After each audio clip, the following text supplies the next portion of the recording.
In the winter season, around December 25th, the people celebrated the winter solstice. And so the winter solstice would come about somewhere from December 21st all the way to around January 6th or so. And so the people of the North would celebrate different holidays, have different occasions based upon the winter solstice. In the wintertime, there is a period where there is no light. You are literally in darkness 24 hours of the day. And this stretches for a period of time. Now, could you imagine if you're living in Alaska or living in Canada or living in Norway and you don't have central heating and the cold is outside, it's darkness around you. People are dying from disease. It's a terrible time, and every family would probably lose somebody, or they would know of somebody dying from the cold and disease during that season. This is the winter solstice. And so when the sun starts to come out, the people now are looking at the sun as a life-giving force. And so during that time, a number of ceremonies were held in northern countries. In the far north was the Feast of the 12 Nights, which stretched from December 25th to January 6th. Also in ancient Greece, there was the Bacchanalia, which was held for their god Bacchus, the god of wine and sport and play. The Romans had the Saturnalia for their god Saturn, their main sun god Saturn. And so you find during these times that the people held ceremonies in the north. They would burn bonfires. The light was important, the fire, because the fire represents the light, the life-giving force for those who worship nature. Also in the north, they recognized that there was one tree that despite the cold would still remain alive, the evergreen tree, the fir tree. And so in some cases they would take this fir tree, believing that there was powers of life within the tree, and they would put it in their homes, set it there and put a light on the top of it. Or they would make mistletoes and put them over their doorways, a type of what we would call ta'weez or tamima. It is an amulet. And they would hang the amulet over their doors, hang the amulets in their home, hoping that this fir tree, that this so-called life-giving force would protect them from the danger of the winter. And so their ceremonies developed around this. And this went on for hundreds of years. We also find in the ancient northern countries, and the Druids of the north, they carried out special ceremonies surrounding the mistletoe and surrounding the fir tree and the beliefs, and they would meet within circular areas. And they had a secretive cult that spread throughout the far northern countries. One of the interesting individuals, and you can look this up if you can find it in the dictionaries or encyclopedias, is a man called Mithra or Mithras. This is a very mysterious character. And when you look at history, you find that this individual called Mithra was born on December 25th. His day of the week was the 7th day of the week, that we still call Sunday. He was supposed to be the son of the sun god himself, and they had a special sacrament made up of bread and wine, and they would make this drink during this time, and supposedly he died for the sins of the people. Sounds familiar, doesn't it? But when you try to find Mithra or Mithras in the encyclopedias, they, through state intervention, erased the name. Why is this? That is because after the time of Jesus, Isa alayhi salam, when the message began to spread and they went north, and you'll see within historical writings that Barnabas, one of his disciples, met a man named Saul or Paul, who later called himself Paul. Paul said he saw Jesus on the Damascus road, and he went to the disciples, but the disciples turned against Paul. Only Barnabas stayed with him. But when Paul and Barnabas went into Greece, Barnabas left him. Now, what is the reason why they all left him? What are the concepts coming through Paul? Many people say, well, they left him because he was Saul before and he used to torture the early followers of Isa alayhi salam. But also you can see, and if you look at present day Christianity, that most of the concepts of the Trinity, of the blood sacrifice, the original sin, and most of the concepts which relate to more than one God are coming through Paul. The preachers are quoting Paul sometime more than Jesus during their sermons. And so Barnabas left Paul. And somewhere in the early days, in Rome or Greece, somewhere in that area, those missionaries who were teaching the teachings of Jesus, Isa alayhi salam, met with this force coming from the north. And so you will see in ancient Roman history that in some cases the Roman emperor would go out to the Colosseum and the gladiators would be fighting each other and everybody's cheering for the gladiators. Sounds like one of our football games. They would go to the Colosseum, right? And the gladiators would fight. And then if one of the gladiators was down, and they would look at the emperor, should I kill him or not? And if he wanted to kill him, he would say, he would go like that, right? You know, that sign down. If he said keep him alive, he goes like this. You know how we use it today? Yes. Okay? He gives that sign. Okay?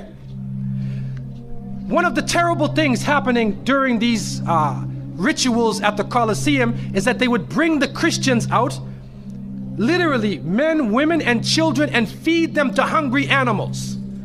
They would take a hyena or a wolf or a lion and get it hungry and crazy and beat it and throw raw meat at it and then send it out on the people, and they would literally cheer and watch as the animal ripped the bodies apart. This is a terrible culture. Tear the bodies apart.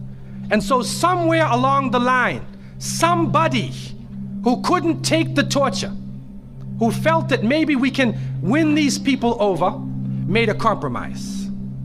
And you start to see changes going on from the early part of the Christian era in Southern Europe, where the major ceremonies held by the nature worshiping people are combined with Christian names and Christian ceremonies, and therefore what comes forth to us is a mixture with the two streams coming together, where you get a monotheistic name or a monotheistic character with a pagan ceremony.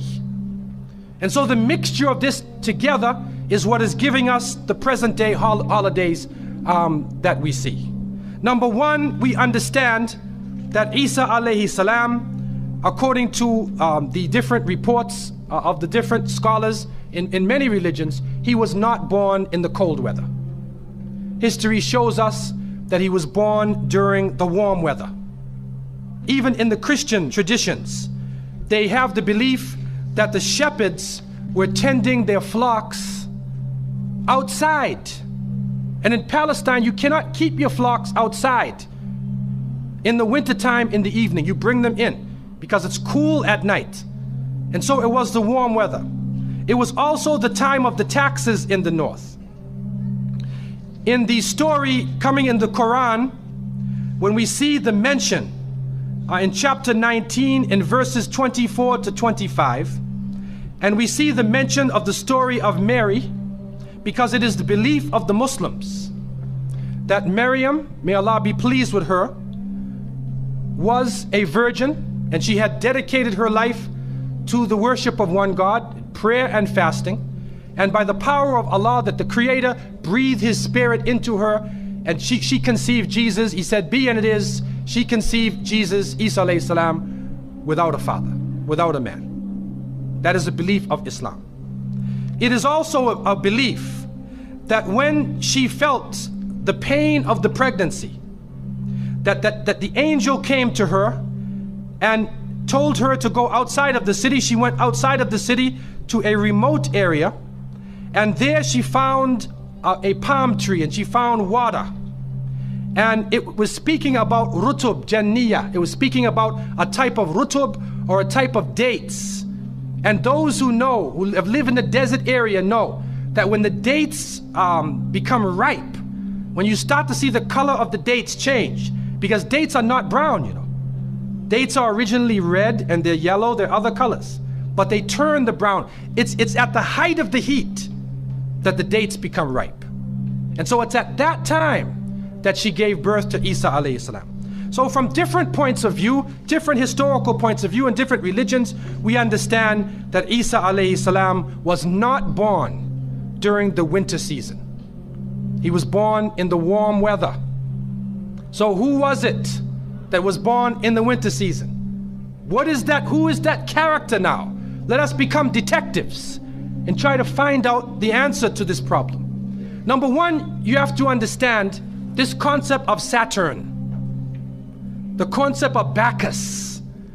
When they are portrayed by the different artists who drew pictures of them or the sculptures, they're usually portrayed as a heavy-set man with a white beard. And when in the Sistine Chapel, Michelangelo drew his picture, you could see the long flowing beard, and there are actually pictures of this man on a sled being drawn by snakes with wings. Snakes with wings. Snakes do not normally fly. But in this case, the snakes have wings, and the heavy-set man is on his sled being drawn by these flying animals. Sound familiar to you now, doesn't it? He's being drawn by the flying animals. He's performing miracles. He's coming out on December 25th, which is not the birthday of Isa alayhi salam, has nothing to do with Christianity. It is the time of the Bacchanalia and the Saturnalia, and he is representing riotous fun, drunken revelry. And so what happens on Christmas, the Christmas season, especially in America, people today are not even thinking about Isa alayhi salam. They're not even thinking about Jesus. They're looking how they can get drunk. On Christmas, what is going on? In the Caribbean and many parts, if they offer you a Christmas pudding or Christmas pie or Christmas drink, watch out. Because it's probably laced with rum or wine. That's the spirit of the season. Now, this riotous occasion that was going on went so far that the Christian church banned it. And the Church of England, according to historical sources, actually banned it all the way to 1647. It was prohibited in England to celebrate Christmas because they saw Christmas as being a pagan holiday. This is an official position taken by the Christian church, the Church of England, who were known at that time as Puritans. What happened was an individual was superimposed.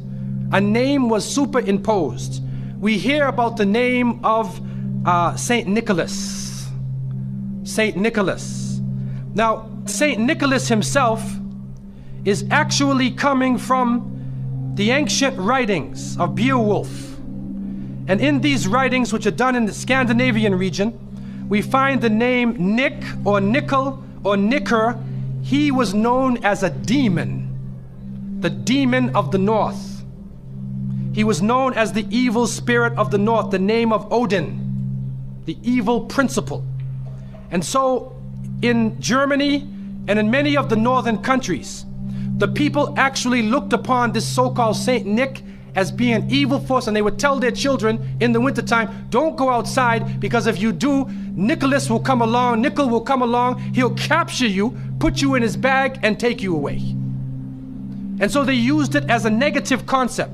In Isaiah, in what is left of the Bible, in chapter 4, in 14:13, the devil is known as the prince of darkness. And it is an understanding that his throne, the seat of his power, is in the north. Somewhere in the north is the seat of power of this evil. And so the Germans also, when they depicted this Nicholas, or this Pelsnickel, as they would say, Pelsnickel in German, it means a furry devil. When they depicted him, they depicted him as a man with red fur. He had red fur coat, and his base was in the north, and he was the essence of evil. And the Church of England till 1647 took the position that this celebration could not go on. So what we are actually seeing is that the Christmas occasion was actually the time of evil. It was the time of the belief in the Saturnalia and the Bacchanalia. And because of this, they shifted the occasion to New Year's Eve. They shifted all of their feelings and their merriment and their evil to New Year's Eve. Now, before we go to that, looking back at Christmas, what is happening now in Christmas season? In the northern cities, on Christmas occasion, they put lights around and Santa Claus parades. Do you have a Santa Claus parade here?